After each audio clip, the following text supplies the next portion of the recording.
I can't tell you how many people I heard on television yesterday who said, yesterday being Monday, that the President of the United States sent out that tough talking tweet regarding Iran because he was trying to essentially wag the dog, change the subject, because there was so much bad publicity last week after the fallout from the Helsinki summit with Mr. Putin. Well, I think a lot of people, what I'm hearing is look at the big picture. And if you look at Middle America and you look at the areas that are President Trump's base, they support what he's doing. Yes, there was criticism after Helsinki because he misspoke. But if you look at the big picture, to sit down with some of these leaders and these leaders that have control of nuclear weapons that we don't necessarily need on our bad side, we don't need them to be enemies, just to sit down is a step in the right direction. Let's bring in Ben Shapiro right now to have him weigh in on this. He's the editor-in-chief of the Daily Wire and the host of the aptly named Ben Shapiro Show. Ben, what did you make of all that mainstream media madness yesterday? Well, I think that the media are constantly turning the dial all the way up to 11 on the spinal tap scale. And that means that it's very difficult for us to actually determine when something terribly has gone wrong, because apparently everything is going wrong all the time. And it's that scene from Animal House where Kevin Bacon is standing in the foreground telling everybody not to worry as everything's on fire. Except the truth is that nothing is really on fire, although the media would have you believe that everything is. But when you look at the president's rhetoric, he has talked tough regarding North Korea a year ago, but that ultimately, Ben, resulted in a sit-down with the leader of North Korea 6 weeks ago. Now he's talking tough with the leader of Iran, and it's not quite to the fire and fury level of rhetoric, but nonetheless, given the fact that their economy has imploded, the rial has dropped by 50% over the last couple of months, Iran, for them, it's time to do something. Well, the president did unleash caps lock, which I believe in Twitter speak is actually DEFCON 2. So that means that we all should be on our toes here. But again, I think the president is not one to abide by the Teddy Roosevelt school of diplomacy that speaks softly and carry a big stick. It's tweet loudly and then do something. And it depends what the something is, right? Sometimes the something is militant. Sometimes it's him flinging a missile into Syria when Assad is gassing children. And sometimes it's sitting down with the person he was ripping on 5 seconds ago. So the president has always said that he is very into strategic unpredictability. And he's been true to his word on that.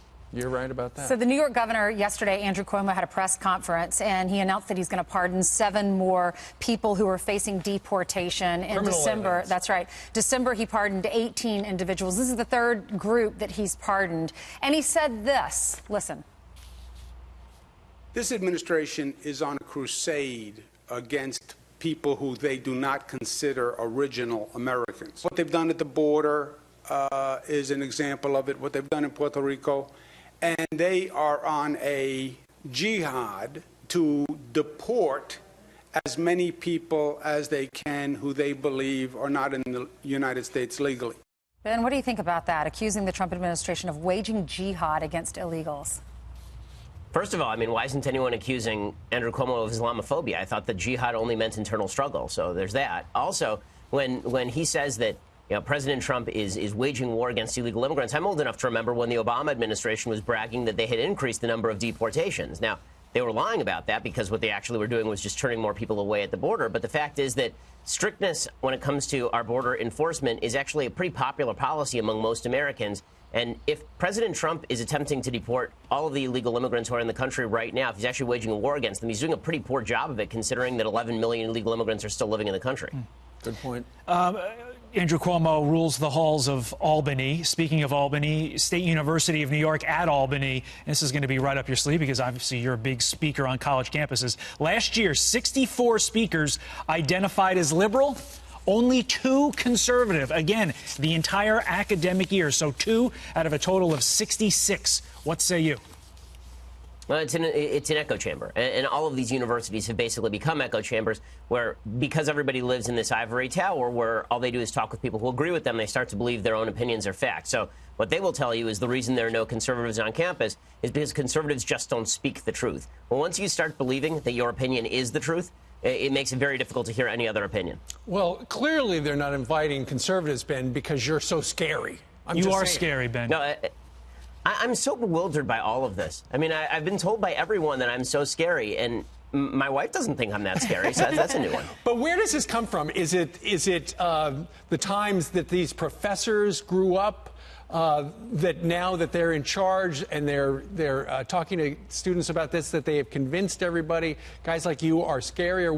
Where does that narrative come from? We should not have conservatives speaking on campus. Or is it just that they take a poll and they said, well, we voted and, nobody wanted to hear you?